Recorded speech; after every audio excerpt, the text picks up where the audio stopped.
Welcome back. A federal judge has ruled the Trump administration must give due process to the more than 100 Venezuelan men it sent to an El Salvador prison.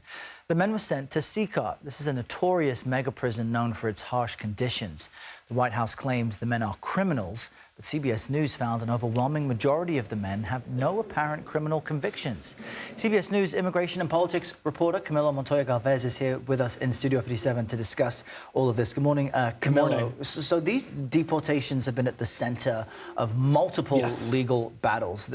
Talk to me about this latest ruling, because it seems quite significant when it impacts such a large group of them. Yes, make no mistake, this is a significant legal victory for many of the Venezuelan detainees currently held at that notorious Salvadorian prison known as CECOT. They have been held there since March, when the Trump administration invoked the Alien Enemies Act to deport dozens of Venezuelans who it said are gang members and part of Tren de Aragua. That is that notorious Venezuelan prison gang that President Trump has designated not only as an enemy alien combatant, but also as a foreign terrorist group.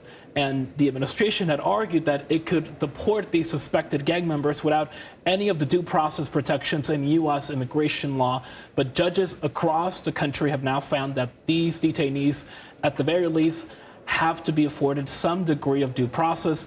This judge in federal district court in D.C. has found that these men were deported without that due process and that they must be afforded that due process. Now, the open question is how that will work, because they're still in Salvadorian custody. Right, which has been part of the complication for Kilmer Abrego Garcia. This is one man who the U.S. deported due to an administrative error. That's right. Does this impact him? And if not, what is the latest with his case? This particular ruling does not apply to him because it only applies to Venezuelan nationals deported under the Alien Enemies Act. And of course, Kilmer Abrego Garcia is from El Salvador. Still, there's a separate court case in federal district court in Maryland around his deportation, which the Trump administration admitted was committed in error because he had an order protecting him from deportation to that Central American country.